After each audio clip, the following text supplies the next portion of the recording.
Okay, everybody, let me just say this. It's been a while since I've given a commentary on the chapter before I've read it.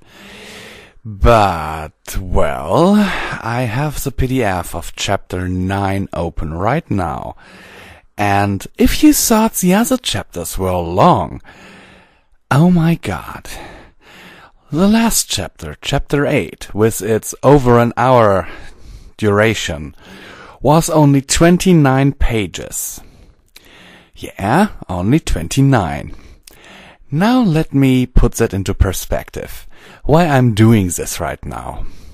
I'm going to butcher my vocal cords on this. Seriously, because this chapter is 45 pages long. Go figure. Hope you enjoy it, and hopefully I will not be hoarse when I'm done here. Haha, no pun intended. Through the Eyes of Another Pony, Equestria Daily Unrevised Version by CardsLafter. Chapter 9, Magneto.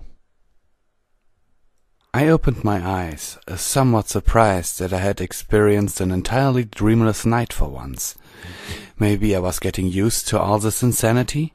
God, I hope not, I thought to myself. I'd hate to see what all the prolonged effects of that would be. What wasn't surprising was that we were still traveling on the sky carriage, hauling flank towards Appaloosa. I yawned as I stretched all over, reaching a hoof up to rub away the eye crud that had accumulated in my time of sweet and blessed rest. Some like to call it sleep. That makes no sense, just so you know. I got a pat on the head from behind. "Good morning, sleepyhead," I heard Luna's voice from behind me. I looked around to see that it was still in the dead of night. "Sleep well?" "I think I slipped into a coma, actually. It was the best coma ever. I need more comas like that in my life," I replied, nodding lazily as I rolled to my hoofs but didn't stand up just yet. "How long was I out?" "Oh, about half a day." Twilight was just to the side of me on the carriage, lounging as I was. "I went to sleep and woke up before you." "Wow, why is it still night?" I blinked, looking back at Luna in confusion. "Because I haven't put the moon down, of course." She gave a smirk before nodding at the distance, pointing out the moon still above the horizon. "So what? Does that just keep the sun from rising?" I tilted my head, not quite understanding. "Of course it does, Firewall," Twilight said with a laugh. "The sun and moon are like matching ends of a magnet. They push each other away." I looked at them as though they were crazy, which still doesn't appease me in any fashion, I might add. There was no reason that should even remotely work that way. "What? That's nonsense," I chuckled as I pulled out a cigarette. "Luna, you know how such things work now, right?" "I know how they work where you're from, but there is no denying that the sun and moon push each other away. In fact, if they weren't bound to Equestria, there would be nothing stopping them from flying away," she said with a nod, smirking at me. "Why do you think Celestia had to send Nightmare Moon away when she wouldn't lower it?" "Because she had to raise the sun, and she couldn't do that with her interfering." "Huh," I blinked, entirely caught off guard. "That's, I think I need to stop assuming that things work here the way they do on Earth." "What, did you think she sent me there for 1,000 years just because I was misbehaving?" Luna gave a laugh. "Despite all the Trollestia content out there, nothing could be further from the truth. My dear sister did what she had to do." "Yeah, Celestia's pretty cool." I gave a nod before looking at Twilight before giving her a hoof poke. "Right, Twi?" Yes, the princess is certainly amazing." Twilight chuckled as she shook her head. "You're pretty wired, I noticed. That nap really did help, I take it?" "Well, I was always a morning person. Seriously, though, I feel like a million bits," I called out eagerly before hopping up and lighting my cigarette, moving to the side of the carriage to prevent smoking on any pony. "So, how far are we out?" Twilight summoned an astro-labeled sextant and a few star charts.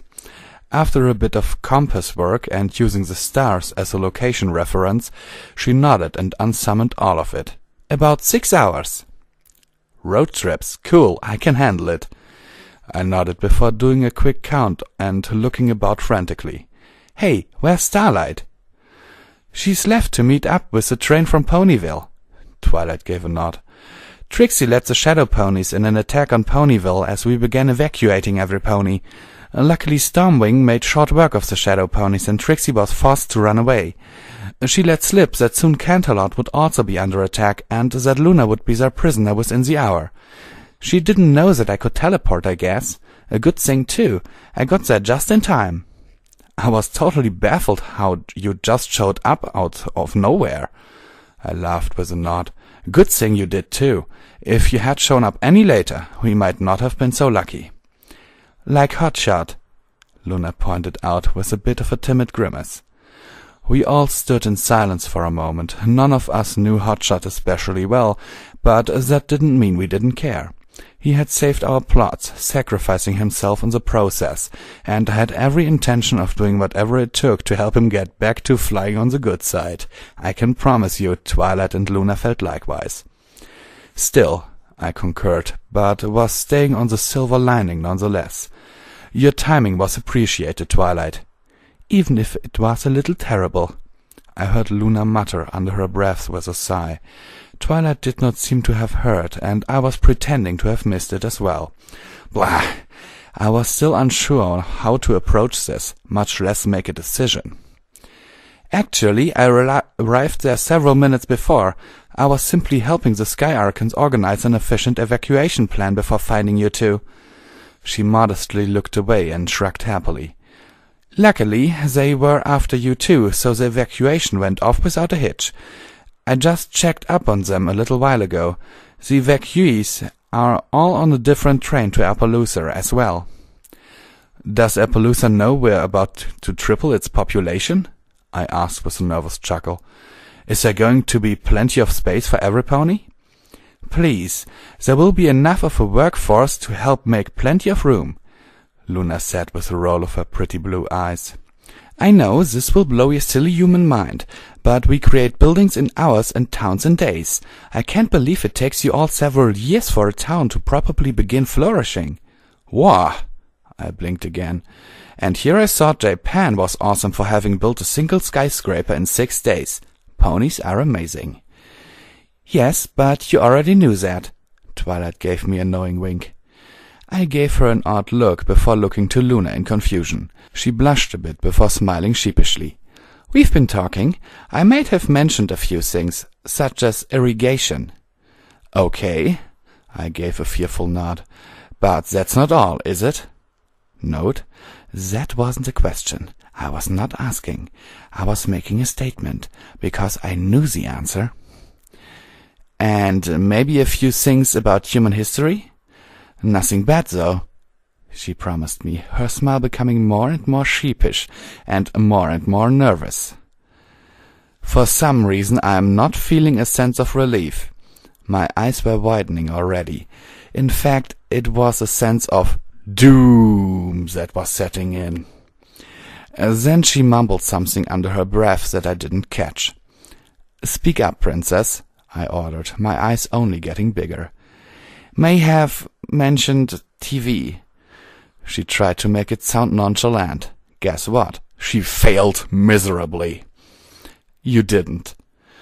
It was like getting hit with a bucket full of cold water, then getting the bucket dumped on me as I writhed in agony.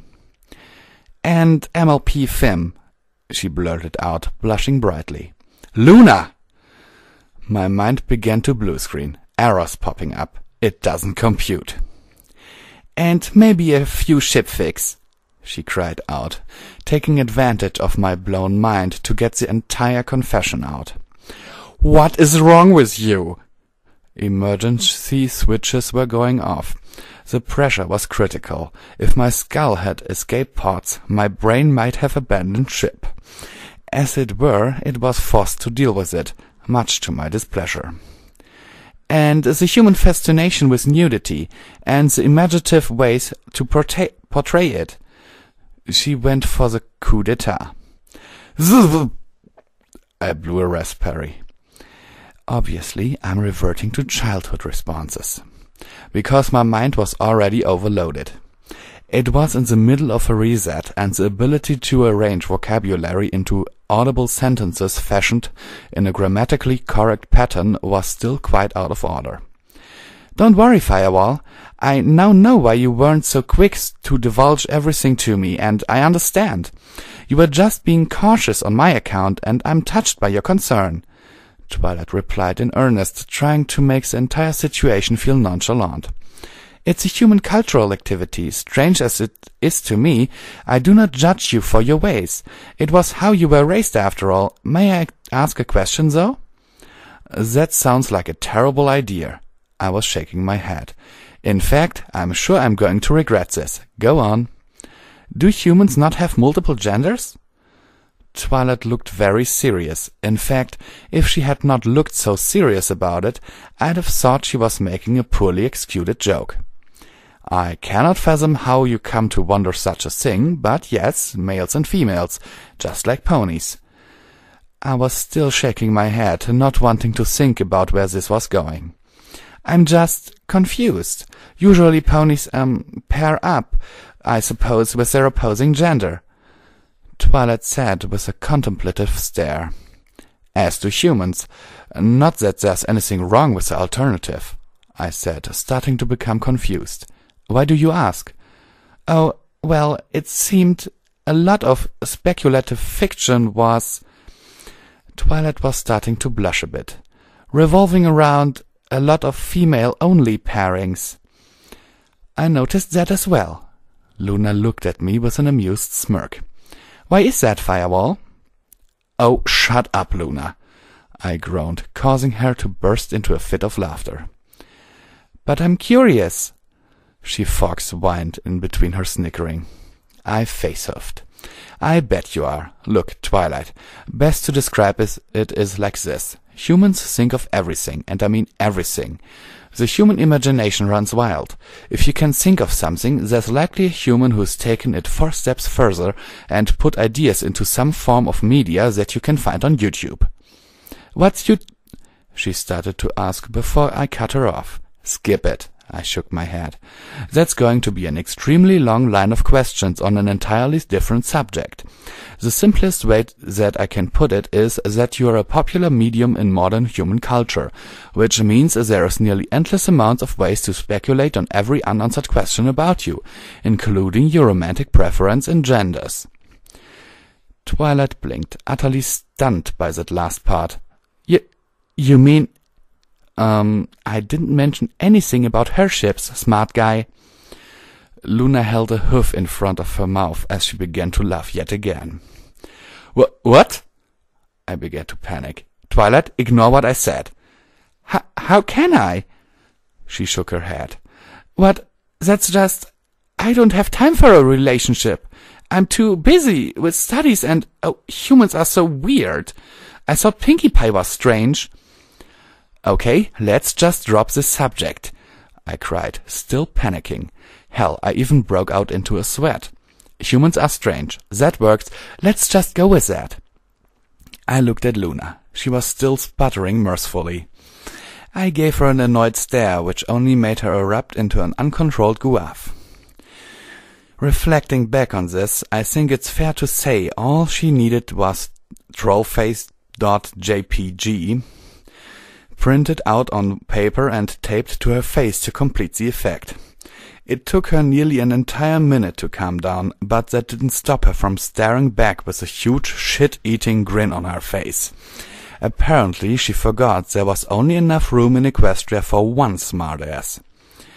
Okay, we'll drop it, Luna said, still smiling as brightly as the sun on the other side of Equestria. No pony said a word for the next several minutes. We just busied ourselves with doing unnecessary activities until the tension finally deflated.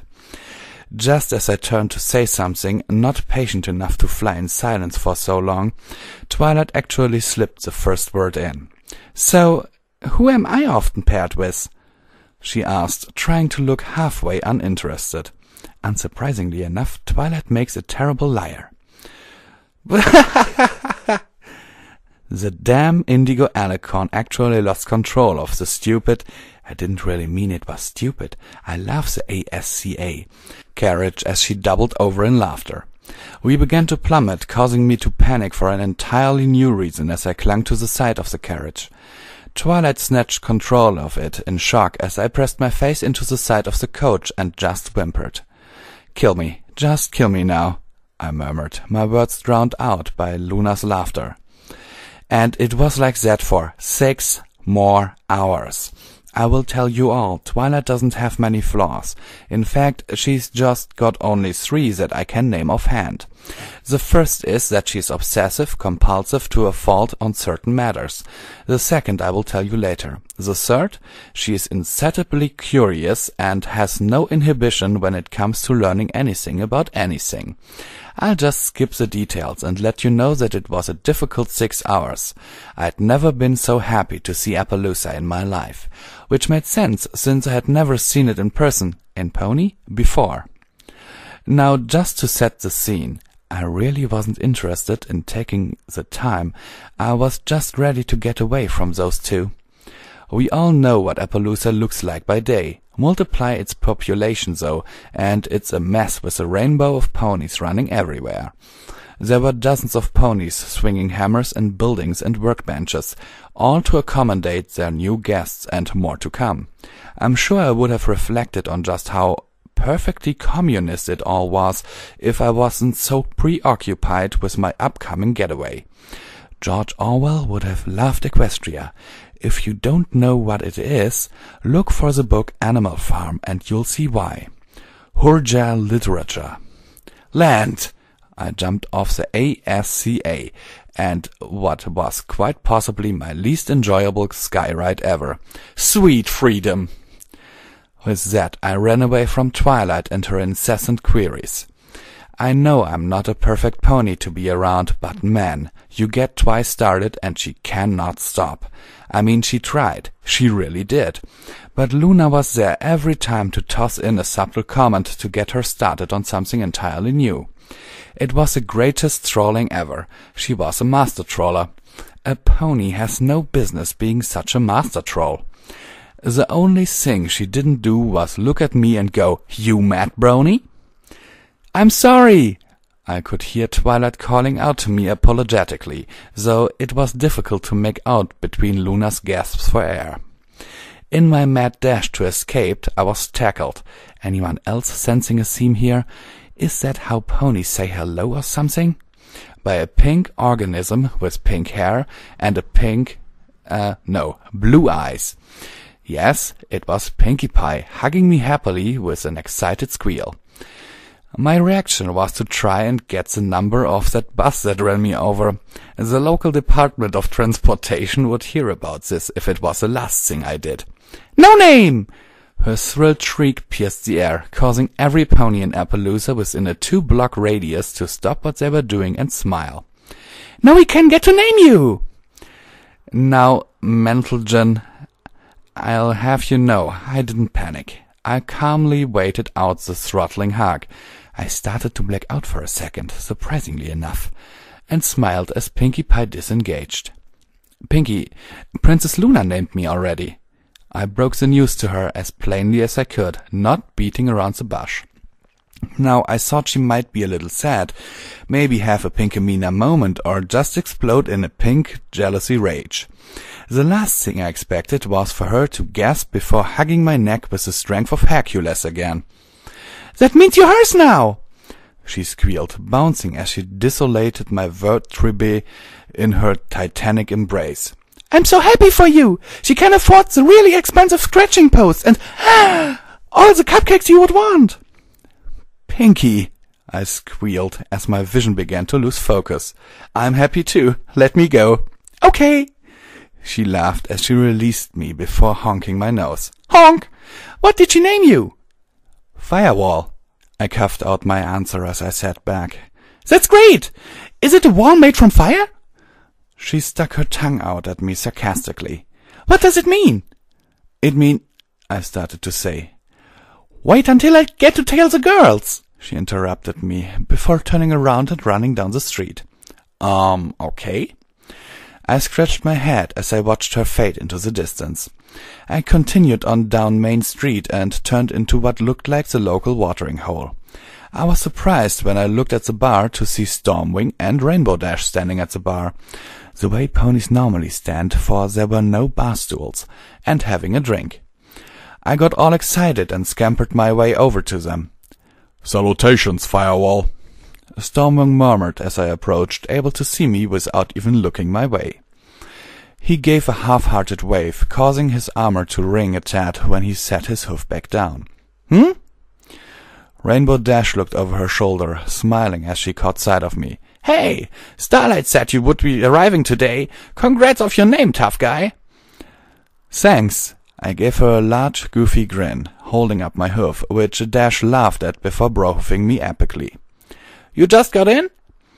she asked as she looked back at the barkeep. "One juice for my friend here." "Yeah, Pinky caught me and tried to name me. I had to break the news that she missed out and that Luna gave me a name, although that only seemed to excite her even more," I explained as I took hold of the cup of juice Rainbow Dash was serving me. I noticed that Stormwing was being awfully quiet. "Thanks, Dash." I knocked the glass back with a smile and felt a rush of nostalgia. I'd not have had apple juice since I was pre-teen. "Huh? But Pinkie Pie was there when Twilight told us." Dash looked a tad confused, furrowing her brow in response. "You're assuming Pinkie was paying attention," I pointed out, not surprising by this in the least. "Ha, yeah, I guess that ain't a safe bet," she snickered with a wing shrug. "Oh, Pinkie Pie." "You are so random," I finished for her, causing her to start laughing with a concurring nod. I looked again at Stormwing, chuckling along with her before glancing at Rainbow Dash. She caught my glance and looked back at him before nudging him with a wing. "Come on, Sparky. It's okay to relax during serious times. Laugh a little or you'll end up crying instead." I resisted the urge to laugh at Rainbow Dash's choice of relevant monikers. It wasn't hard to resist, however, after seeing that he wasn't being his usual stiff self. He just wasn't doing anything at all. I leaned about to look at him from the side to see that his expression was a sad one. Dash gave me a wing shrug before deciding to give us some dude time. If you ask me, though, Dash is cool enough to be in any bro circle. Hell, Dash probably has her own bro circle, like a boss. "I'll catch you guys later. I'm going to see if Starlight is up for a race or something." She excused herself before smiling at me as she left. "Good to see you again, big guy." "You too, champ." I smiled in response before turning to Stormwing and poking him with my hoof. "Hey." "Hey," he said quite plainly. "Glad you're okay." "You alright?" I asked, ignoring his attempt at small talk. "Yeah." He shut his eyes and sighed. "We'll get her back, mate," I reassured him, shaking my head at the barkeep pony. I wish I had asked his name. It was probably something cool like Wet Whistle or Saparilla. When he gave us an asking glance. "The last time the nightmare took an alicorn, it lasted for 1,000 years, he murmured as his ears drooped. "Well, Nightmare Soul won't make it to her first birthday, I promise." I set a hoof on his shoulder. He faced my general direction before inhaling deeply. "Right, you're right." "You don't sound convinced." He really didn't. I was then struck with a thought that I blurted without thinking. "Stormwing, have you ever been failed in a task?" "What?" He opened his eyes, confusion now splayed on his visage. "Have you ever been defeated or failed to carry out a mission?" I asked, curiosity getting the better of me. Not really." I was surprised to hear him say that. "Never?" I seemed a little too far-fetched for me to swallow. 1,000 years, and you never met a dragon you couldn't bring down? Or had to retreat? "Well, retreating isn't failure, just a delay until victory," he said earnestly. "And no, dragons aren't very fast flyers, and when you fly faster than the fire they breathe, they're quite a joke. Phoenixes are the worst, really." I couldn't help but feel he was exaggerating a little. "Whatever, repeat what you just said." "Phoenix—" "Seriously, man? You think there's something significant about phoenixes in what we're talking about? I rolled my eyes, knowing he couldn't see it. You know what I'm talking about. He blinked before letting a grin spread across his muzzle. Finally he gave a chuckle and nodded. You're right. We've just retreated. It isn't over. You're bucking right, it isn't. I chuckled before hearing the bell at the door ring loudly. Curiosity provoked me to give it a glance before groaning. Damn it all to hell. What? His eyes narrowed as he focused, trying to sense what I was seeing. Luna was at the door with Applejack, walking towards the bar. Fortunately, her demeanor had changed from troll the firewall to rather serious and determined.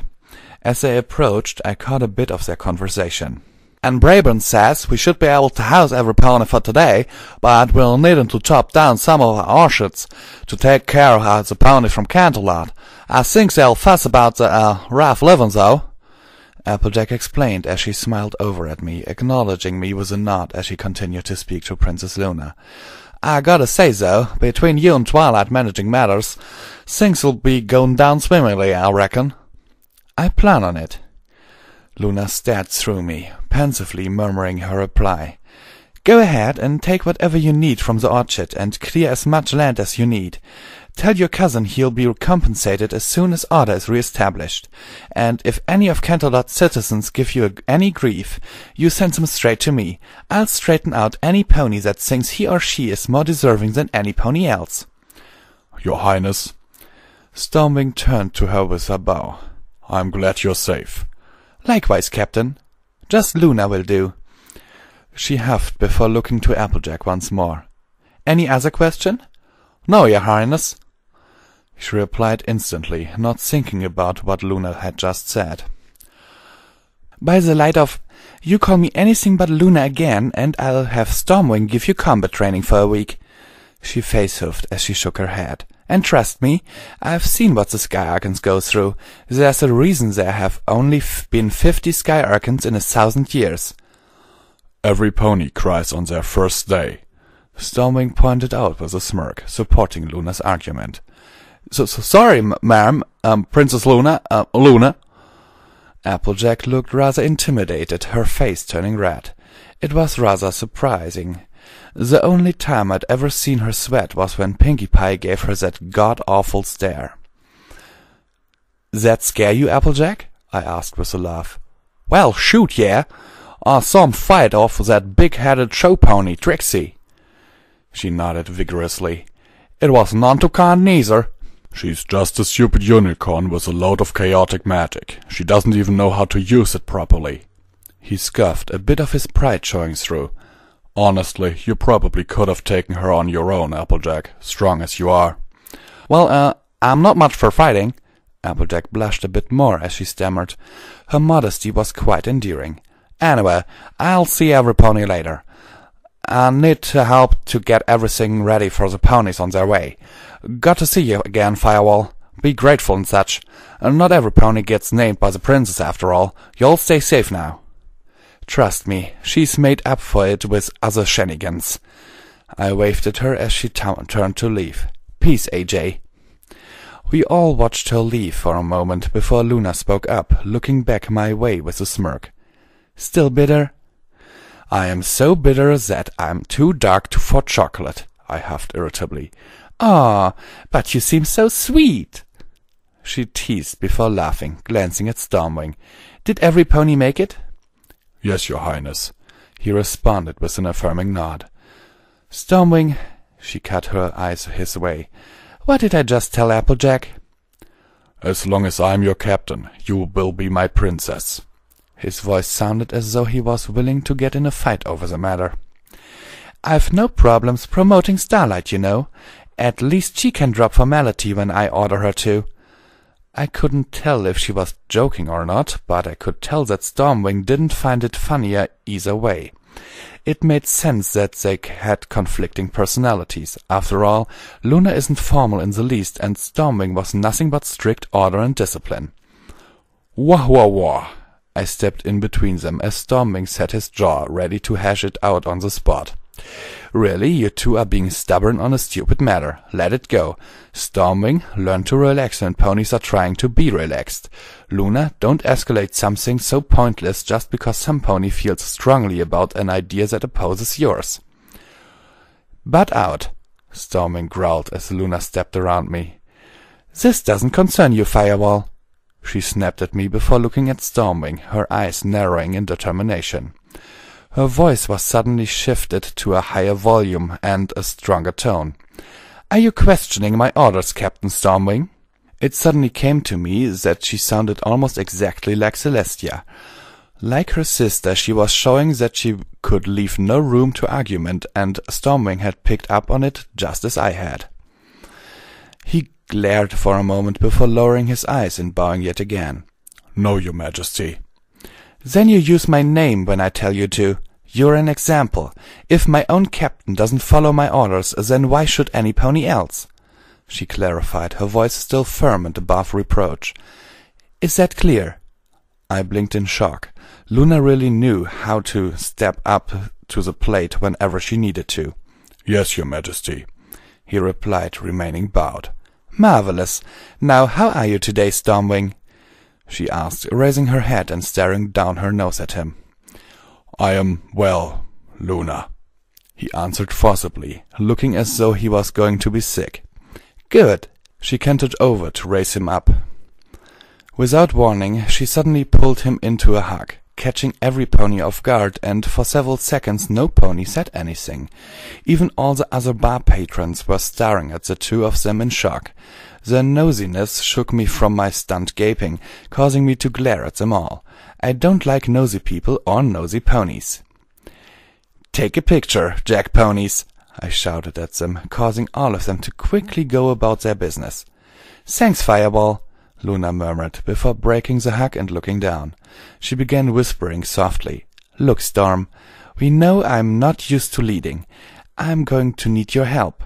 I don't know if you can tell or not, but I'm actually scared out of my horseshoes.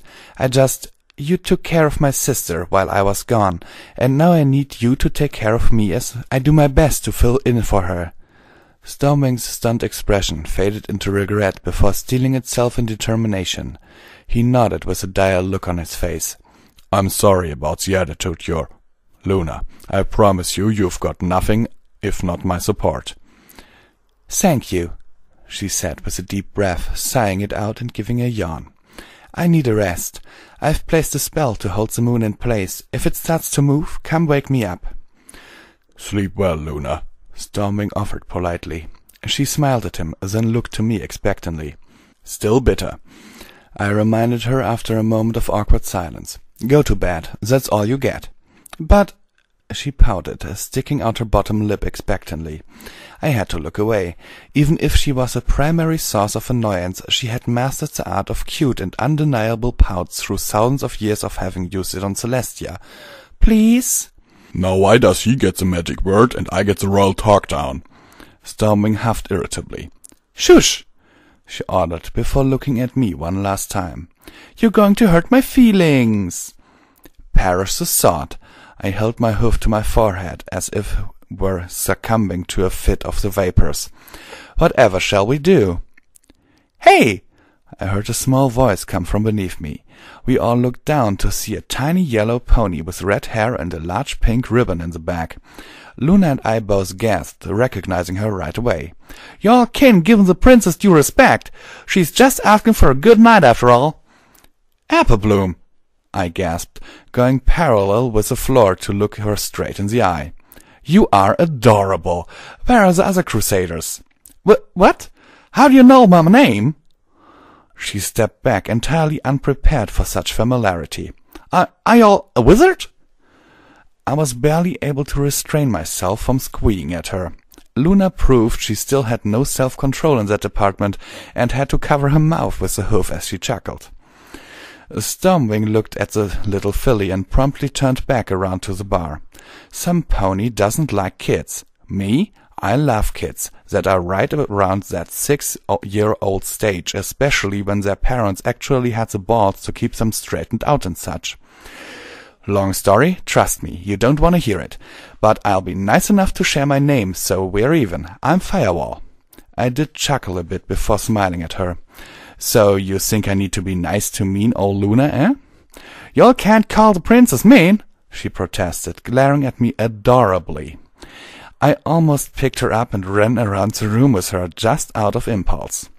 I was able to refrain from such a display, but it was harder than I thought it would have been. I just did. What you gonna do about it, Tiny? I taunted with a big smile. Cutie Mark Crusaders Princess Defenders! I heard 2 small voices cry out from behind me, and before I could look, it was on. I had Sweetie Belle and Scootaloo on my back, jumping up and down on me as Applebloom grabbed my face in an attempt to wrestle it to the ground and hold it there. Fortunately, they were doing absolutely no damage with their endearing efforts, but I let them think they were. Kids are cool. With a false cry of strain, I rolled to my side and let myself be pinned to the ground. Well done, Crusaders! Luna cried out after a minute or so of laughing at my expense. I am still not allowed to win. See? Let's see if he's willing to cooperate now. You're such a pushover, Firewall, I heard Stormwing comment as I was released from the tiny assault. I got back up, feigning injury before sighing and looking at Luna. Well, Luna, it seems I've been defeated. Curse you and your protectors. Watch it! Scootaloo growled warningly. You cannot talk to the princess that way, Sweetie Belle declared, cutting a glare my way. Right, now you all apologize and wish you a good night. Or we'll give you more of the same, Applebloom threatened, waving a clenched hoof at me. How she managed that, I'll never know. Well, Firewall, she smirked arrogantly behind her damned wall of cute and cuddly defenders. Let's hear it. I took a deep breath, closing my eyes and steeling myself for what was to come. After a moment of consideration, I simply shook my head. Nah, you'll have to beat it out of me. Oh, pick me, Luna, Stormwing offered as the Cutie Mark Crusaders charged me again. I leaped over them, smiling at Luna as I ran past her. I did whisper as I passed by, though. Good night. You cannot run from us, Sweetie Belle cried out as I made for the door. For the next few hours or so, I exhausted myself running from the Crusaders. We entertained a lot of ponies with our nonsense, running around like a bunch of idiots. Being nearly 5 times their height, there was no way they could keep on hoof, so they started getting creative. This involved splitting up and heading me off. I answered by ambushing loners and putting them in buckets so that they were too small to get out of, or putting them up on high surfaces that they couldn't easily get down from. Then they tried using the scooter and wagon, to which I used the wheel's greatest enemy, the stair. Eventually, though, I ran out of will and simply flopped over in the place of a grassy patch just on the edge of the apple orchard after another foot race. Much to my fortune, they were equally beat and merely proceeded to poke at me lazily as they made their demands. You all thought y'all could get away, eh? Applebloom panted through her words. Now you gotta get it! Scootaloo swore to me, lazily flopping across my shoulder. I'll hold him down. Good job, Scoots! Sweetie Belle likewise lounged upon my neck, giggling a tad. Do you surrender? Well, okay, I said with a tired laugh, but I'm not getting up for a few minutes. Fine. Applebloom agreed to that, sitting back against me, her breath still coming in gasps. Y'all can take a break. But don't expect us to go easy on you, Scootaloo mumbled lazily. Of course not, I snorted softly, staring at the closest apple tree for no particular reason. I've learned my lesson. Did we get our cutie marks? Sweetie Belle asked, too tired to look herself. I chuckled again, inhaling the scent of the sweet apple orchard and smiling. With the moon in the sky, it was actually rather easy to see everything. The beautiful stars twinkled down at me, and the troubles of Nightmare Soul and Azure Flora seemed to fade away. This is what Equestria is supposed to feel like, I told myself. A soft breeze floated our way, carrying a bit of a chill, and the Crusaders all shifted away from it a bit. It wasn't long before I heard Scootaloo snoring, and I realized I had become a bat. Great, I murmured lowly, craning my neck to look at them. Surely enough, they were all passed out. I smiled and gently lifted them all up with a bit of unicorn magic before placing them on my back after standing. With the utmost of care I began to walk back into town, thoughtfully keeping the air around them warm on their behalf. As I made my way back in, I quickly remembered I had no idea where to go. I wandered about for a bit, looking for a familiar face. Thankfully I found a pair of sad faces, but was a little hesitant. It was both Miss Rarity and Fluttershy, sitting under a table umbrella. What were they trying to beat the heat or something?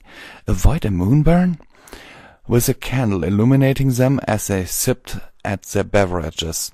They were sipping at what I could only assume was tea. I steered my approach to come up behind Fluttershy. Rarity spotted me and gave me an odd look, but I held up a hoof and shushed quietly. She was confused, but amicable enough to agree. I slipped up behind the yellow Pegasus and leaned over to whisper right into her ear. "Boo!" I said suddenly, causing her to jump and squeak a bit in shock. I laughed quietly as she turned around, panting a bit in fear. "You're going to wake them up, Fluttershy. You're such a loudmouth." "Oh, it's you." Her exclamation, while excited, carried a decibel strength of a mouse's heartbeat. She smiled at me and nodded, turning to Rarity with a quiet giggle. "Rarity, this is the one Twilight was talking about." "Firewall," she said. She smiled after I nodded my confirmation. "It is quite a pleasure to meet you. How do you do, my good gentle colt?" "Splendid, milady," I answered with a polite nod, speaking softly. "You wouldn't happen to know where I can drop off this cargo, would you?" "Oh." Fluttershy was quietly examining the Crusaders, gently brushing Scootaloo's hair and causing her to happily moan in response. "They're such angels." "I've just the place in mind," Rarity said with a pleasant smile. "I should thank you for occupying them. I was afraid they would get in trouble or disrupt some pony's hard work." "They're so cute," Fluttershy cooed to no one in particular as she continued to feed her inner squee. "Nah, they just need some attention." I gave a nod before looking myself over, grimacing at how sweaty and dirty I was. Yes, I'd been breathing, for those who are wondering. And I need a bath, badly. "Well, I certainly wasn't going to be rude and make assumptions," she said with a strained smile. "I suppose you have no place to stay?" "I figured Luna would," I started to say before I was cut off. "Princess Luna," she reminded me, "and I'll take that as a no. Come with me, then. I'll see you shortly, Fluttershy." "Oh." Fluttershy was saddened at the prospect of leaving the Crusaders, but she nodded and smiled nonetheless. "Just as well. I need to get back to finding the animals their homes while they are here." "Trust me, miss, she hates a formality. She's more practical than that," I explained, to think of a way to tell Rarity that Princess Luna did not behave like a princess at all.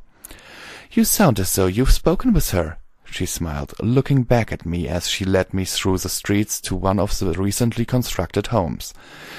The difference between this house and the ones directly beside it was that the wood had been polished, sanded, painted, and decorated from top to bottom with ribbons, etchings, and greenery. "Oh, Twilight didn't explain everything, I see." I gave a chuckle as we entered. Rarity looked back at me as she began to scan about her home for something. "I beg your pardon?" "I'm the human that appeared the same time the crater did." Really, it was the quickest explanation that I could have come up with. "Oh, that dreadful thing!" She gave a hearty laugh. "What an eyesore, don't you think?" "Days upon days of lost sleep, my lady." I laughed as I rolled my eyes. She smiled at my humor, taking it all in good stride. "Where were you at the time, anyway?" I couldn't help but be curious. "Oh, I was actually in Canterlot, fashioning a new dress with hoity-toity," she replied nonchalantly as she sighed in frustration, still searching for whatever it was that eluded her. The gentle colt has an eye for spotting fashion, and an even better one towards marketing such beautiful work, but I must say he's not much of a designer himself." "This really isn't fazing you in the least, is it?" I was smirking, amazed at just how interesting she seemed without being enthusiastic about the situation. Then it hit me that she was doing so intentionally, to which she confirmed with her response. "A lady must keep her composure, my good sir. It's all fascinating, I assure you, but I've learned that one must keep her wits about her if she's to make any progress." "You know, you're the toughest pretty girl ever." "Props to you, Miss Rarity," I said in all honesty. "You're actually something of a popular culture icon where I come from, and are admired for keeping such poise and grace, even under pressure." "Why, thank you, Mr. Firewall. Your homeland already sounds wonderful." She feigned modesty with a hoof covering her cheek, just as she finally found what she was looking for. "Celestia's tears, that's where it was." She yanked a miniature sheet out from under her couch, tossed it into the air, and let it billow out, with her magic, before settling it back over the couch. "Please, just Firewall. So you've been here all of what, a few hours? It looks as though you've spent days decorating just the walls," I proclaimed as I looked about. Not a drop of paint was out of place, not a bit of sawdust adorned her floors. Her colors of warm pink carpeting and stark white walls blended well, and I could tell that she had gone out of her way to acquire a special thinner for the paint. I could smell that very particular resign that my uncles had sworn by, proclaiming anything not made with this certain plant or tree or whatever. Yeah, I kinda turned them out when they got to talk about the exciting world of paint. Hold me the hell back. "Well, it is my gift after all. Here we are." She beckoned me over to the couch, and one by one we transferred the somewhat dirty crusaders from my back to the couch. They weren't so small that they weren't even slightly crowding each other's space, but after a moment they inched their way to one another, piling up like tired puppies. Heavens, I must confess that they're absolutely darling when they're not conscious, she admitted with a smile, running a hoof over Sweetie Belle's mane. "They must have been such a trouble." "Nah, don't worry about it. Kids are fun," I told her with a confident smile. "Nothing to it, really. You just have to remember how to be a kid." "That doesn't sound very mature, if you don't mind my saying," she teased with a soft titter before moving to the closet and bringing me a towel. I dread to think of how much of her boutique made it into that train. Well, a wise man once said that the desire to be an adult is a child's way. A healthy and maturing child's way, mind you, but a child's way nonetheless. I began to roughly quote C.S. Lewis. "As you grow to become an adult, though, you set away childish things, including the urgent desire to be an adult." "Why, I never thought of it that way." She looked somewhat surprised, mulling over the profound words. "What else did this gentle colt say?" "He also said that one never truly possesses anything until they can give it away." I gave a chuckle, wondering if she would get the philosophical implications. "I see. That actually makes perfect sense. If one is unwilling to part with their possessions, then, in a way, it is more as though that one belongs to their possessions." She mused aloud. It was my turn to be stunned, this time at how quickly she had thought of it through. I've met hundreds of people that still think that C.S. Lewis meant was to just start giving everything away because he was a drug-addicted philosopher.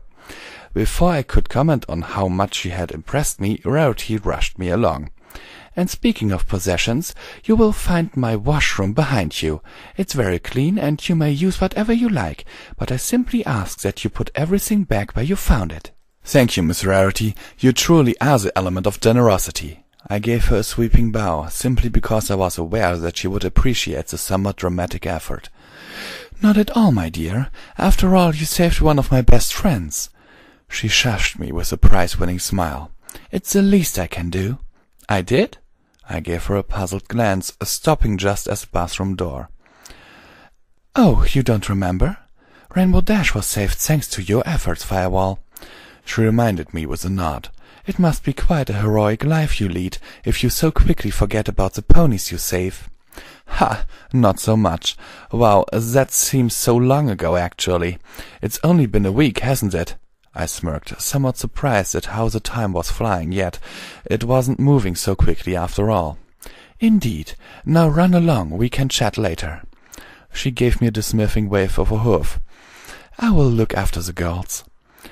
Yeah, now that the hard part is over with. I gave a laugh as I entered the bathroom. Why, I simply do not know whatever it is you're talking about. Her voice feigned sorrow. It actually reminded me of Luna's sarcastic nature, only more ladylike. As I settled into the bathroom and drew the bath water, I've not taken an actual bath in years, just showers. That alone was pretty cool. I began to marvel once again how good and trusting the ponies were.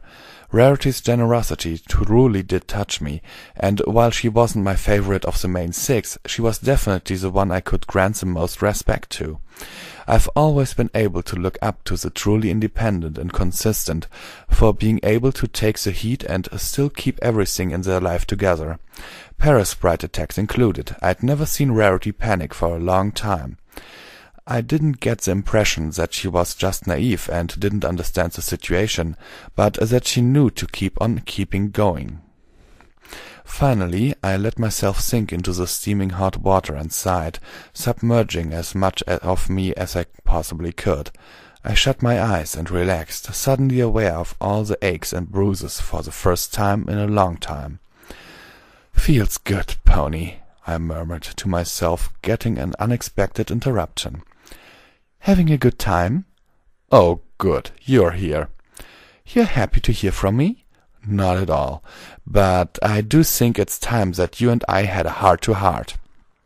"I've been thinking that very same thing." "Okay, I'd have written down a list, but then I'd have to hold the pencil in my mouth, and I can't see what I'm doing. So let's see what I can recall from memory." "You don't sound very confident. Also, you can write with your unicorn magic." "Shut up, I was making a reference. And no, I'm not confident. My memory is about as reliable as a perforated condom. But it's all we got right now, so first thing on the plate, Azure Flora." "What about her?" "Everything you know, duh." Well, she was a gardener in the original capital. She was quite good, actually. She was also in love with the captain of the equestrian guard, and he felt very much the same for her. Then the first human appeared and began spreading the blight of non-magical substances. She refused to abandon the city when nearly everyone else had. Eventually, no one but Celestia, Luna, and the equestrian guard, and the very most loyal ponies lived there. Soon the esoteric material began to break about the castle, which could not support itself without the help of magic. All because of the anti-magic stuff? Yes, in Manipulon. Your purple friend named it, I believe. Yeah, I'm not using that name. What is it really, and how did it affect her? Which question should I answer first? What is it? Your friend believes the material radiates a negative magic energy that cancels out magic. So does Azure Flora. That is incorrect. It is actually a complete lack of magic. Magic supports itself, so when it enters into an area lacking it, it fades. Eventually, enough magic can seep in and re-magic the substance back to normality, but it takes a long time, centuries even. So how did it make her immortal? Purely random effect of prolonged exposure.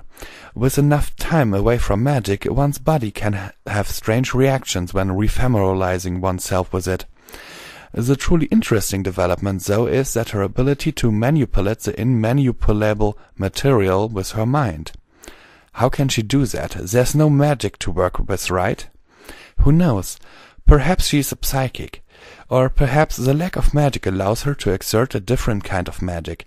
Magic has shown the tendency to contradict its own rules before. Whatever the case, she has a unique gift that allows her to corral and use a power that is anti-magic. So, why didn't that happen to me? Because you are in a body that isn't yours. Wah, wah, wah, wah, wah. These questions are just leading into bigger questions. I know, it's simply delightful, don't you think? Not at all. What do you mean this isn't my body? All I know is that it existed before you arrived. It's probably the reason you're not creating the material wherever you go and haven't stumbled across it by now. You haven't got a clue?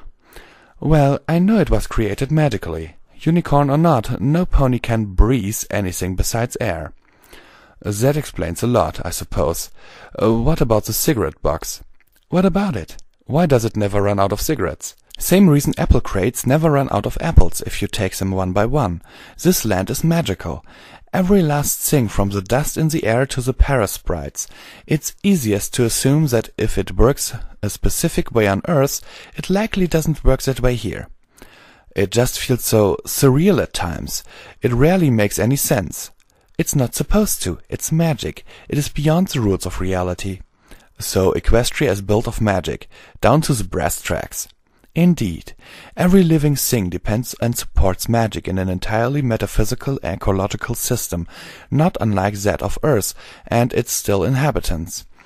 These are two entirely separate realities that you have come to familiarize yourself with, and the mixing of the two, just in the slightest, certainly does have a chaotic, though not necessarily determinal effect on Equestria, such as the in-man pylon.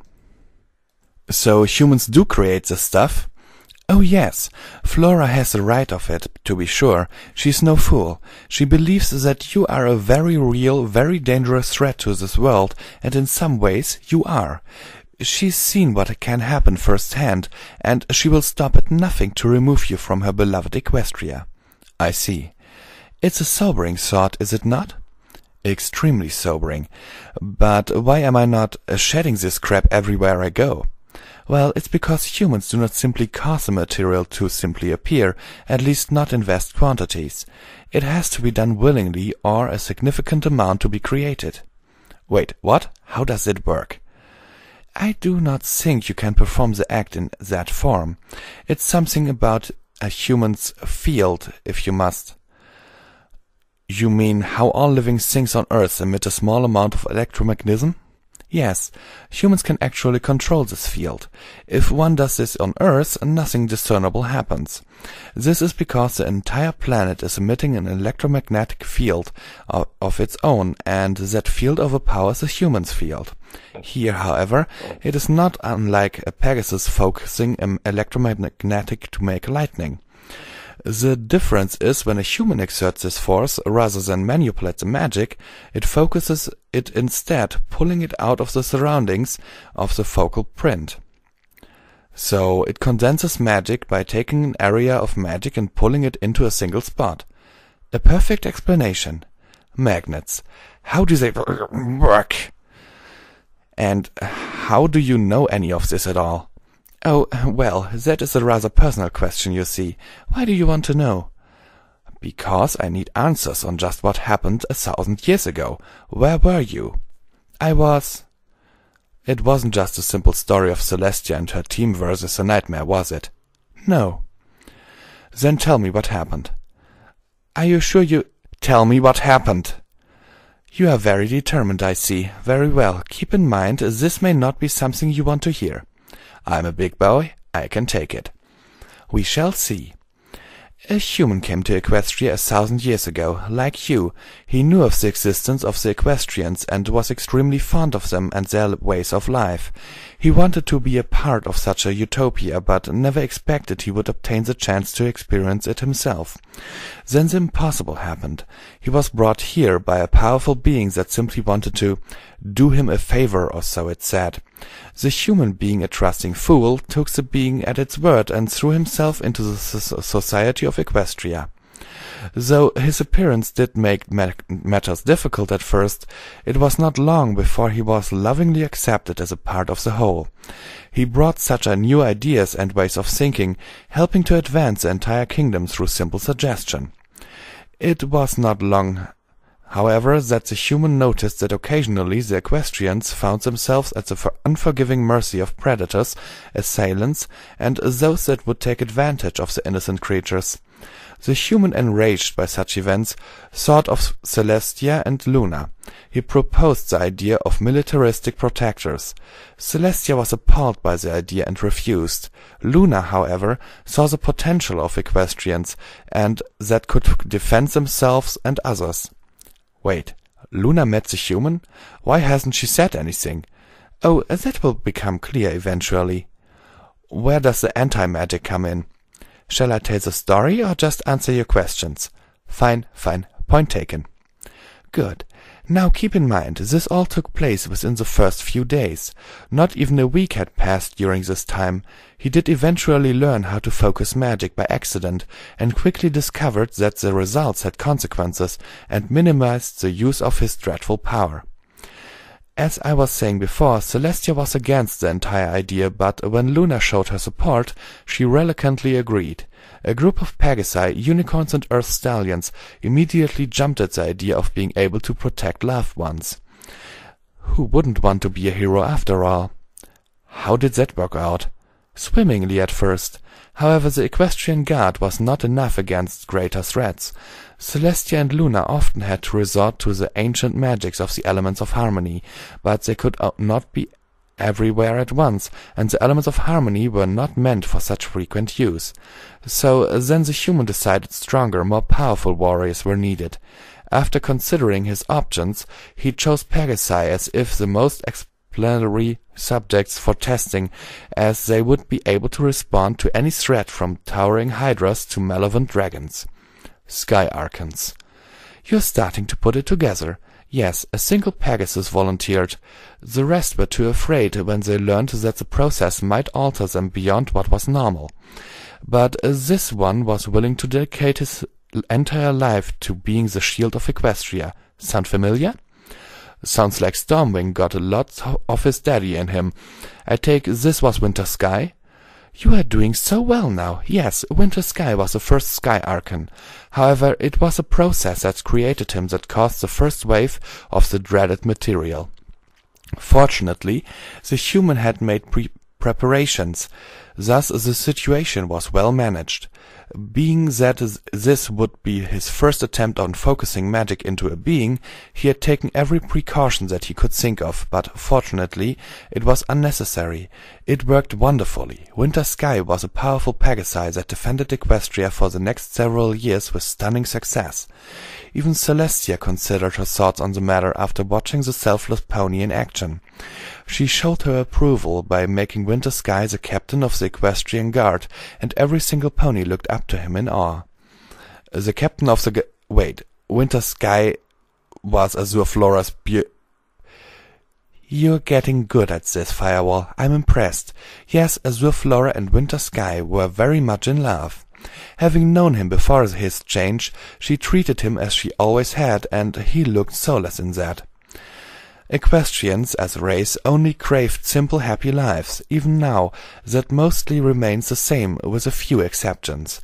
In any case, the point was that being around Azure Flora was when he felt life was simple and happy.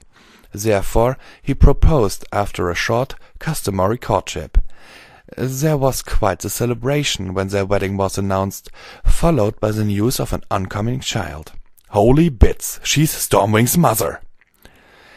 It's like a set of dominoes, is it not? One answer leads to another, and to another, and to another. So, wait, why didn't she recognize her son when we met up with her? Because she did not raise Stormwing. Celestia did. Aru? Shall I continue the story? I'm trying to think of a witty way to say yes, but it's not coming to me. Carry on. As you wish. Winter Sky protected the lands as best as he could, but he had much land to cover and many threats to respond to. Equestria today is quite a peaceful place, you see, because of the Sky Archons that strike fear into the hearts of those that would bring harm to the innocent. It was not always this way. This is, in turn, caused the human to ask for more volunteers to help defend Equestria. Shockingly, he found none. Really? I mean, ponies aren't known for being especially violent, I guess, but... No, that wasn't the case at all. The equestrian guard had a fair number to them, but none of the equestrians were brave enough to sacrifice their livelihood to become something more for the sake of all. See, every pony knew that Winter Storm had very little time to himself because he was something of a celebrity to them. Perhaps such bravery was Winter Sky's special talent? Regardless, the human had no one to turn to. That's when he decided to try and make his own protector out of pure magic. Then came the nightmare. "Ah, so you figured it out?" I said it, and I still can't believe it.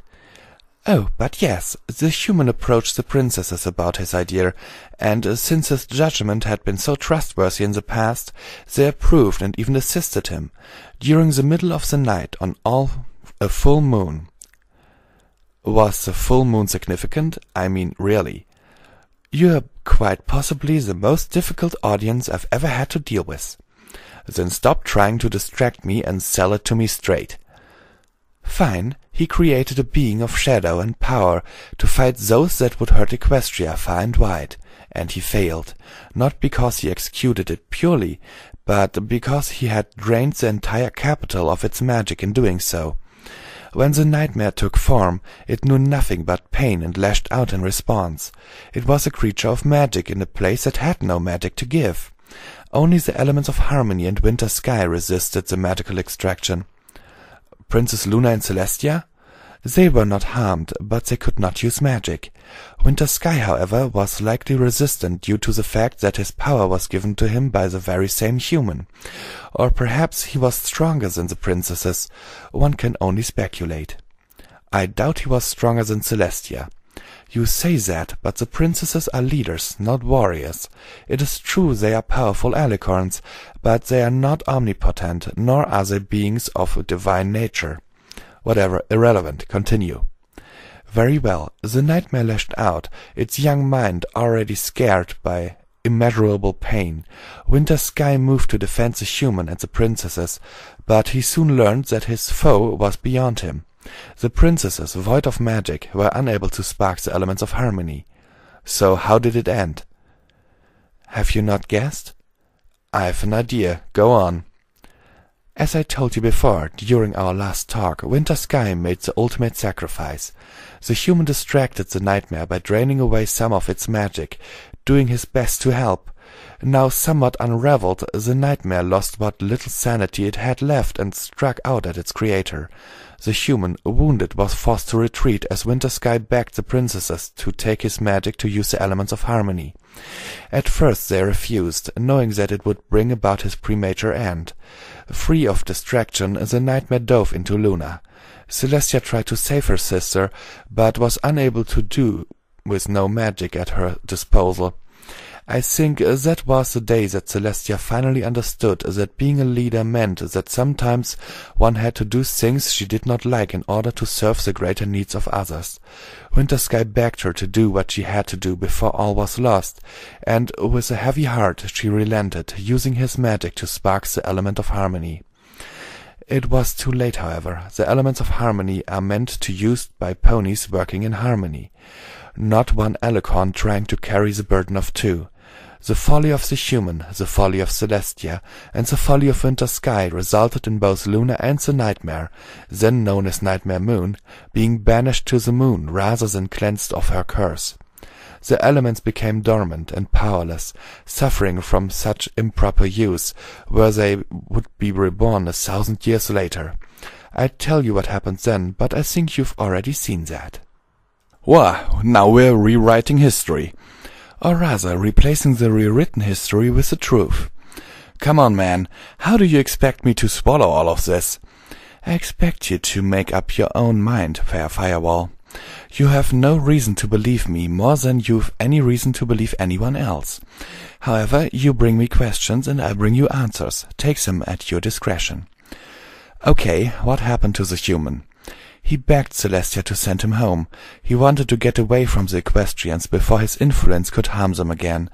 Celestia did not have that power, so instead she promised him he could never harm them again, and placed him in a deep sleep before hiding him away. And why does no pony mention this? Celestia took great measures to make certain the human was forgotten. She constructed a powerful spell that wiped the minds of the equestrians of his existence and rewrote it with the old mare's tail in its place. Such was her effort that she had to make time to ward herself against the spell, due to the fact that she had never cast something so powerful before. Not even Nightmare Moon was beyond its scope. Beyond myself, Azure Flora and Celestia, no other being on Equestria remembers the strange visitor. Why would she go to so much trouble? Because a human was the cause of it all. If he had not been there, they would have continued on leading their simple, happy lives, disasters notwithstanding. So she removed him from the equation before bothering to pick up the pieces of her broken kingdom. But the ponies are better off now, right? I mean, I've not heard of any of these great disasters. From what I understand, the Sky Archons do a very good job of protecting the land from whatever the equestrian guards can't handle. Which is likely why she didn't banish you from Equestria the moment you arrived. Point taken. At least she acknowledged the silver lining. So, if this is all true, why are there so many Sky Archons today if Winter Sky died back then? That was her one tribute to Winter Sky. Well, she also intended to do more for him by taking care of his wife and their child. She had planned to make his line a noble one that would be in her care for as long as she lived. You say that like she didn't. Azure Flora, having been beyond the touch of magic, did not forget the human nor the effects of his esoteric touch had on Equestria. It did not take her long to discover that no other pony in Equestria had any recollection of the human. Celestia sought her out, wanting to take her wife and child of Winter Sky into her care. She felt guilty, you see. Sounds like Celestia. Yes, well, when she sent for them to be retrieved, only the child was found in the care of a nearby friend. What happened to Flora? I'm not sure. Perhaps you should ask her yourself the next time you speak to her. Yeah, right. She hates my guts. On the contrary, Azure Flora is not a cruel pony, and doesn't have a hateful bone in her little body. She was heartbroken, homeless, widowed, and suddenly unable to take solace in her gardening. You've seen what happens to the equestrians when they cannot pursue that special talent that brings them inner joy, no doubt. Cutie mark failure insanity syndrome? That is the most sickeningly detached name I've ever heard for such an awful condition. Wah, sorry. Just picked it up through the fandom. Didn't mean to step on toes. So Azure Flora's just really beat down by everything that happened. I mean, I can definitely understand why she has such a beef with my presence. I wouldn't wish such things to happen to my worst enemy. She is simply saddened, and has been for a very long time. She ran away from everything she knew, unable to withstand the heartache of such turmoil. She gave the blind foal to a friend in the next town, begging her to give him the life that she could not. But he got one better when Celestia took the child into her own care. He was raised as the blind prince of Equestria, who later lived up to his father's legacy. He became the second Sky Archon and began to scour the lands for like-minded ponies who would take up such a selfless cause. Celestia further supported the Sky Archons by blessing them with everlasting life and granting Stormwing a place at her council. That explains why Stormwing's so freaking ancient and why he's so dedicated to her. She's his adoptive mother. Indeed, so perhaps the story does not end so badly. The folly of Winter Sky, Celestia and the human may have been a tragedy to start, but in the end Equestria thrives like never before. Until Nightmare Soul. Ah yes, quite a problem that. Perhaps you should do something about it. I've every intention. Of course you do. Just remember something, my friend. Oh, we're friends now? That makes me feel so warm and fuzzy inside, I think I might burst into flames. So this thing I'm supposed to remember is... The road to hell is paved with good intentions. Hello, preacher. Call me the chore. He cut contact, unsurprisingly. I opened my eyes, stuck in a pensive state as I gently went about washing myself. Not going into detail. Don't want to get any pony all worked up, all for nothing. After I felt I was decently cleansed, I jumped out of the tub and began to reach for a towel before stopping and getting an idea. With but a thought, I began to heat up all over, and within seconds I was steaming all over. I stepped out of the bathroom and laughed as I pretty much made a sauna of Rarity's living room. I quickly piped down, remembering the Crusaders were still in their vegetative states.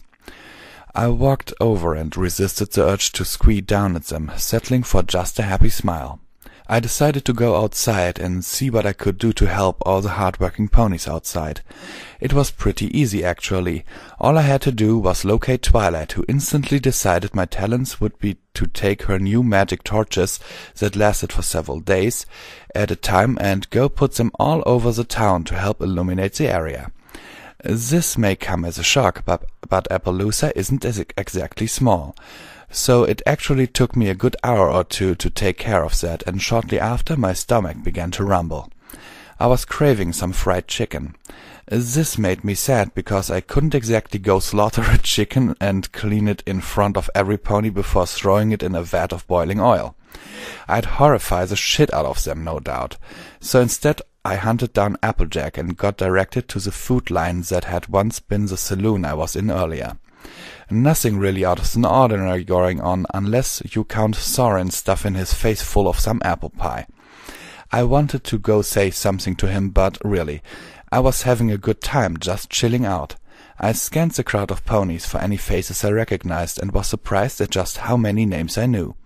Octavia was standing by a table, quietly enjoying a cup of what I presumed was tea, along with Nostar, Lyra, and Bonbon. I spotted Pokey Pierce nursing his teeth with a toothpick next to Big Mac, the two of them looking completely bored out of their skulls. I spotted Diamond Tiara timidly sticking next to Cheerilee, obviously intimidated by her unfamiliar surroundings. Almost every pony I'd ever seen was here, and plenty more that I had never seen before. Overall, they all seemed a bit put out that everything had changed so dramatically, but they all seemed to generally be at ease at least. Except one. Every pony was off in a group, or with at least one other pony, but this one pony. I didn't like the bastard, but I remembered what it was like being the guy that was on his own in a crowd, and there was nothing enviable about it. After groaning at what I was about to do, I grabbed a pair of pies and made my way to him. He was sitting at a table in the corner, looking not downtrodden, but certainly unhappy. He didn't catch sight of me until he sat down and set his pie next in front of him. "Hey," I smirked at Prince Blueblood. "Sorry about the kick earlier." "Oh, you." He wasn't exactly excited to see me, and who could blame him? "Good to see you too, champ," I said with a chuckle, using my magic to tear a chunk out of my pie and directing it into my mouth. "Why you sitting alone?" "Because I chose to," he huffed arrogantly, looking away. "Only you didn't choose to at all," I smirked at him, causing him to toss an irritable glance my way. "So may I ask you something, big guy?" "My name is Prince Blueblood, and you can refer to me as such," he snapped angrily, refusing to face me. "Whatever. Luna ordered me to call her by her name, and I'm fairly certain you don't outrank her, so if it's good enough for her, it's good enough for you," I pointed out, snagging another bite of my pie. "Eat, you stuck-up jerk. I brought you that pie because I give a damn, in case you couldn't tell." You what?" He seemed taken back by my words. "I said I care. Now eat your pie and let's have some small talk," I said between bites. It took him a minute to register what I was saying. He eventually looked down at the pie and cringed a bit. "But it's a peasant's dish." "And you're above eating that?" I gave him a bored look to let him know that I wasn't impressed. "Yes," he proclaimed happily, as if I had suddenly seen everything the way it was. "Yesterday I made biscuits and gravy. More plain and cheap than that apple pie in front of you. Guess what? Luna ate them and was quite happy to do so. So if Luna knows enough humility to be able to eat biscuits and gravy, then you can learn enough to choke down some lovingly made apple pie." I rebuked his entire idea before clearing my throat and continuing. "Unless you're trying to say you're better than the current ruler of Equestria." I don't know how his pale coat got any paler, but it did. He downright blanched at the idea of such news going around. With that, he magically cut himself a small square and floated it into his mouth. I could have sworn I was asking him to drink poison, he grimaced so badly. After a few seconds, he began to chew more quickly and seemed less distraught, but he still frowned. "Not bad, huh?" I said with a smirk. "I suppose it is adequate for a peasant's dish," he murmured, helping himself to a larger bite. For a while we didn't say anything. Deep down I really did feel sorry for him, despite his horseassery in the past. He probably had been raised that way, likely out of a backwater upbringing that his parents forced upon him, simply because of their status. Whatever the case, kicking him in the face may have been in order once, but everyone deserves a chance after they get their comeuppance, and since he definitely got his, he was good to go in my book. I was there to give it to him at high velocity. He finally broke the silence with a cough. "So, Captain Stormwing speaks highly of you." "Okay, now I know you're full of it," I chuckled through a bite of pie. "I'm quite serious." He crossed his legs indignantly and huffed at me. "No kidding?" I smirked, tilting my head in slight surprise. "He's a jerk, but he's a pretty solid pony to have at your back." "Which is why he wouldn't arrest you when I saw you earlier today, refusing my order." He seemed more surprised than upset. "Well, no offense, Blue, but that's a bunk of order to start with. I've done nothing wrong, and I've done everything I can to help." I tried to defend myself a bit, looking down somewhat, even though it wasn't enough. "I saw you playing around there with the children, rolling about in the dirt and causing a great embarrassing scene," he continued, now looking at me in a bit of confusion. "And rather than think of you as just some silly unicorn that never outgrew his childhood, every pony found you endearing and kind to spend time with the little ones." "Oh, kids are cool," I chuckled a tad, grimacing at how dumb I probably did look. "And shortly after you kicked me in the face, you left and returned with dear Luna safe and sound, if a bit shaken." He narrowed his eyes at me finally. "And here you sit before me, acting as though you were not the one to kick me in the face just a few days ago. Well, you did deserve it. Unless you deserve another one, I don't see any reason to kick you again." I made my comment boring and nonchalant. "And I've also heard that Luna is somewhat taken with you." He pushed leaning over the table between us a tad. "Even though the event that changed her would have never happened if you had not come here?" "Where'd you hear that? Is that a public knowledge thing now?" I was pretty certain that grammatically correct double that had only happened a few days ago. "And where are you even going with this?" "A pony named Grapevine is good at what she does," he explained with a flip of his hoof. "And what I'm getting at is that you've caused problems, acted ridiculously, disregarded the natural order of authority, and yet you seem to blend with every pony seamlessly, as though you were royalty." "What does royalty have to do with anything?" I asked, tilting my head in confusion. "Luna disregards formality and is quite silly as well." "I'm starting to realize that too." He started to drawl in frustration. "It's as though she cares for nothing for her station and acting with propriety." "Blue, here, let me lay it out for you," I said with a sigh. "Watch Luna and what she does. Watch how she interacts with every pony. Watch how she approaches the situation, and definitely take note of how she will likely put the common pony above herself. Do you know why she would do that? Not in the slightest. I must admit, as a royal member, she must dignify herself according to her role as a princess, don't you think?" he asked, crossing his hoofs again. I made a motion and sound as though I were pressing a buzzer. "Wrong. Let me drop a hint. The best governments are the ones that serve the people. A king that works to make the lives of his people better is the best king you could possibly have, and I think Luna knows that. And the sooner you figure that out, the sooner you won't have to worry about getting kicked in the face by a complete stranger." Blue Blood stared at me as though I had stomped all over his precious little vision on the standard operation procedure of life.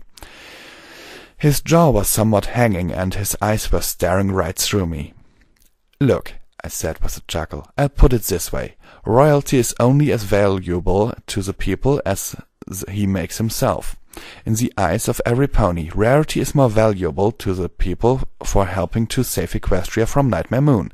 Maybe if you tried helping some ponies, you would actually be the prince you were meant to be. You expect—" he started to say, but I cut him off with a shake of my head. "Just think about it, Brownie. I'm going to go see about getting a drink, and I'll probably get distracted on the way. Maybe I'll go roll in the dirt or something. You should give it a try sometime," I said with a chuckle, before finishing the last bite of my pie. "Take care, Prince Blueblood." Farewell. Fireball, was it?" He nodded, too preoccupied with his thoughts to even wave at me. "Close enough," I said with a laugh, before heading back up to the food line. Applejack was behind the counter with a few family members from the Apple family. She called me over as soon as she saw me in line, but I declined, waiting for my turn. Being stubborn and impatient, she hopped over the counter with a large mug of apple juice in her maw. She nearly knocked a couple of ponies over as she made her way over, but she looked tired, probably having been working all day long. I blinked as she approached, but she held it out to me, silently asking me to take it. I magicked it out of her grasp and looked at it with curiosity. "Thanks, AJ, but you didn't have to bring it out to me," I said with a modest chuckle. "I'm not opposed to waiting my turn." "That's from the princess, you darned goof," she explained with a grin, taking her hat off and batting me with it playfully with an over-enthusiastic giggle. "She said you would like it. A taste of home, she called it." "Oh God, she put roofies in, didn't she?" I stared at it in horror. "You'll drink that. She made it just for you," Applejack ordered brazenly, a slight blush adoring her cute freckles. It took me a moment to get it, but surely enough, when Applejack gave a slight hiccup, my eyes became as big as saucers. "What, Applejack, how many hoofs am I holding up?" I held up one hoof. "What? Well, if you'll stop moving, I could tell you," she proclaimed before grabbing my one hoof to presumably hold it still. "Ah, one." "Judas on a hoe, you are drunk."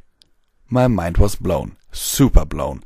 I didn't have any mind left to blow anymore. I looked into the glass and gave it a taste, confirming my horrific suspicions. Hard apple cider. "What? No, I'm Applejack." She laughed before giving me a playful push. "You'll need to learn how to remember a name, Firewall." "You're apple drunk is what you are. Take me to Luna," I demanded softly before having to give her a push of my head to get her moving. "Woohoo there, lover boy. I'm more of a lady than that, you see." She sputtered out a giggle before moving along on her own. "So am I," I said with a grin. "Now take me to the princess already." All right, she replied with a grin. "To the princess we're going." As I drank, Applejack haphazardly led me through the crowd and out of the back to the town square. This must be where they square dance. Bad frickin' dumper. Where Luna and Cookie were stacking up large barrels. By the time I made my way to her, I had drained my mug and sighed in exasperation. Well, it wasn't like I was going to let it go to waste. They had been working around a large fire, and while Luna mostly focused upon casting spells and moving the barrels, Cookie was hard at work pouring and serving mugs to every pony that approached the table he was at. "Firewall!" she exclaimed happily, spotting me just in time. "Did you like your present?" "Luna, what is this?" I pointed at Applejack. "I'm Applejack." Applejack looked confused, giving me a suspicious stare. Y'all ain't very good with them names, are ya?" "Correct, you're Applejack." She smiled brightly at AJ before looking at me. "That's Applejack, Firewall. I'm glad you two have met." "No, this is Apple Drunk," I refuted them both. "Apple Drunk?" Luna gave a laugh. I like it. Let me try one. Rainbow smashed. Despite myself, I busted out into laughter.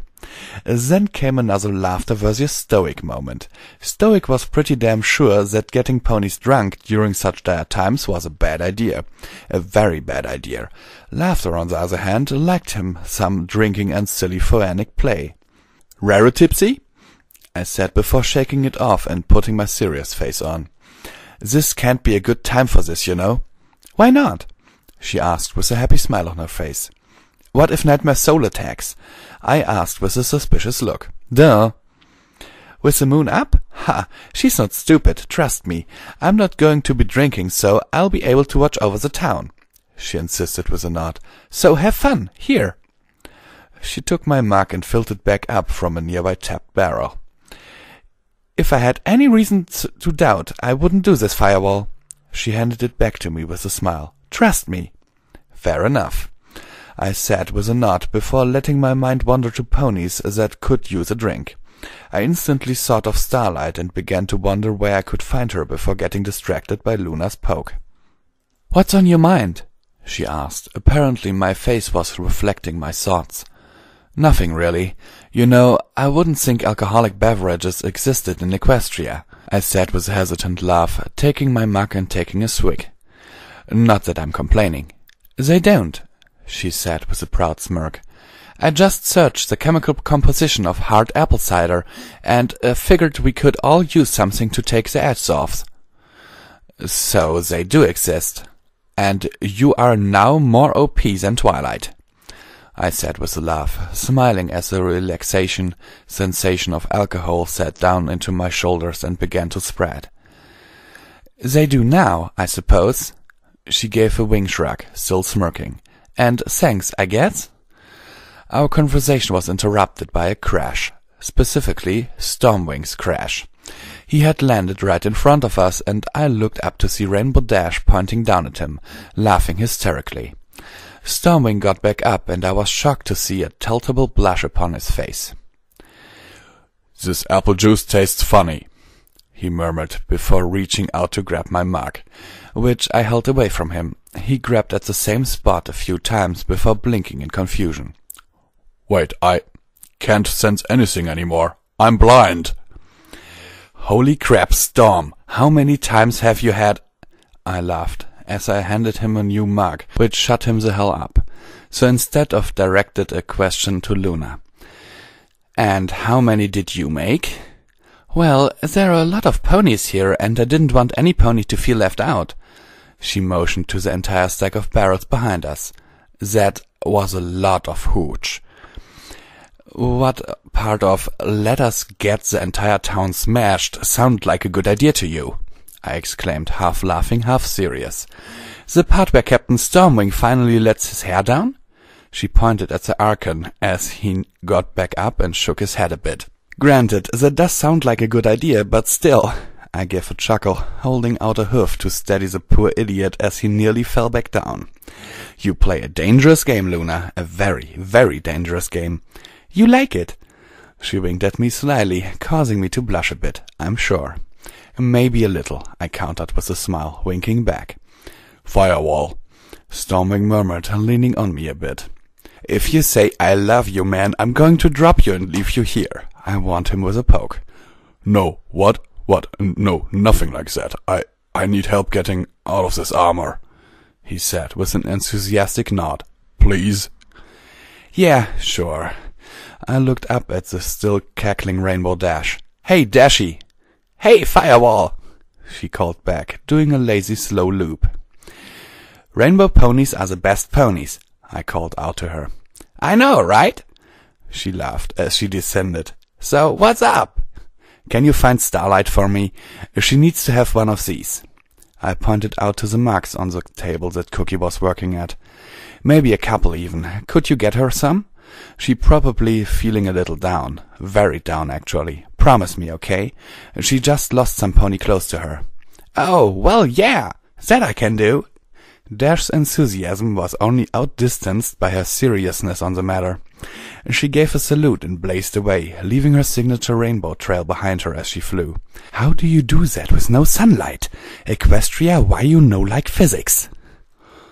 "Thanks, champ. Come on, Storm. Go stand over there by that fire, and I'll get us some few more drinks."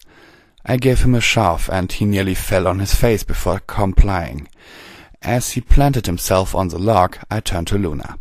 "I needs lots of water and normal apple—" She floated a pair of kegs over near the small fire and nodded. "Done." "You're awesome." I gave her a hug and trotted over to Stormwing. Luckily, getting armor off and on isn't really that difficult, and mixing watered down apple juice did fool Stormwing into thinking he was still getting drunk. As the time passed, we didn't really talk much. He just sat there, quiet, with the exception of the occasional pointer. He gave a nod as I finally got off his helmet. That was actually rather complicated, and murmured his gratitude. "No problem." I took a swig of real cider and handed him another fake one, sitting myself on the log beside him. "So you're pretty quiet all of a sudden." "I know, I'm just a little scared is all," he murmured through his drunken haze. "The mighty Stormwing? Scared?" I gave a laugh, pointing at him as he knocked back his virgin drink. "No way, you're the greatest Sky Archon ever." "I couldn't protect her." He shook his head emphatically. "Whatever, Storm. It wasn't your fault. We got outplayed, so we are going to have to step up our game and give it right back." I shook my head and sighed. "Just let it go." Yeah, you're right. Hate it when you're right." He chuckled softly. "You're a big boy. You can handle it," I countered, before staring up at the beautiful night sky. "Stars are lovely today." "I wouldn't know." He laid down next to the fire and sighed. "Never seen 'em." I grimaced a tad before shaking my head with a snicker. "Sorry, mate. A small price to pay for being as awesome as you are." "I'll trade you," he muttered softly, catching me off guard. I looked over at his helmet and felt a pang deep inside my chest, understanding somewhat. No amount of power or authority was ever going to make up for being unable to see. I watched Luna stack the last of the barrels up, having changed them all over finally, and began to wonder if it bothered her that her beautiful sky couldn't be appreciated by a certain pony. "Sorry, mate," I offered, my buzz a little killed. "Don't be." He sighed softly as Luna started to head our way. "The princess is coming." "I see her," I answered. "She likes you." He decided to point out, just in case I was a complete idiot. "I know," I replied softly as she neared. "You don't sound happy about that." He lifted his head to look my way. "I'm torn on the subject," I explained, my voice even lower than as she arrived. I raised my volume considerably as she got within reasonable distance. "Hey, Luna." "Good. That means you're not stupid." He sighed as he looked back at her. Yes, I know he wasn't technically looking per se. Shush! "Hello, Luna." "Hello, gentle colts. What you talking about?" She smiled happily at us. "Stormwing can't see stars," I said, the first thing that came to mind. I was mocking him for his disability. "That's quite mean, Firewall," she said with a disapproving glare before looking down at Firewall. "Stormwing, would you like to see the stars?" He blinked, somewhat caught off guard. "What?" "Answer the question. Would you like to see the stars?" she said simply. "I'll try to fashion you a spell to allow you to see somehow if you like. I didn't think you cared." Stormwing blinked a few times before setting his head down, shaking softly. "No, thank you. I appreciate the offer. I really do. But I would rather not. It's hard to explain, but I think it's best that I not be given something that I would only miss later." Luna was a bit shocked at his response, but nodded with a sad sigh. "Very well, Stormwing. If you ever change your mind—" "You'll know. I'll probably come running to you like a little school filly," he said with a chuckle. Most of his slurring had dissipated by this point, the alcohol having been a bit diluted by the water and juice. That'll be the day. Be sure to keep a camera on you, I suggested.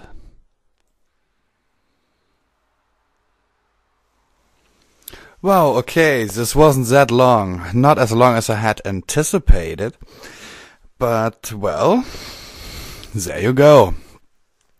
Assume makes an ass out of you and me. Yeah, I really assumed this would be much longer than this 1.5 hour, a little more, but, well, no problem. But seriously, I'm not looking forward to chapter 14. Not that I'm going to quit the story or anything, but, yeah. I really have had it with these really bucking long chapters. Like, well, chapter 14 is 104 pages long. Go figure that I'm not looking forward to this. I'm really hoping that I'll be done with this soon, because, seriously, I'm sitting here in a room that has approximately, like 15 degrees Celsius, and the damn heater isn't really working, and, well, when I read, you hear me breathing, and while I read, I breathe through my mouth. So this cold air breathing in through my mouth, my throat gets really dry. So I've already drunken, like, I don't know, 4.5 liters today, just because every time I sit here after like 2 or 3 articles, I have my throat that dry that I have to drink. Go figure. Okay. Sincerely yours, Pony, sign in for the next chapter, and I hope I see you again.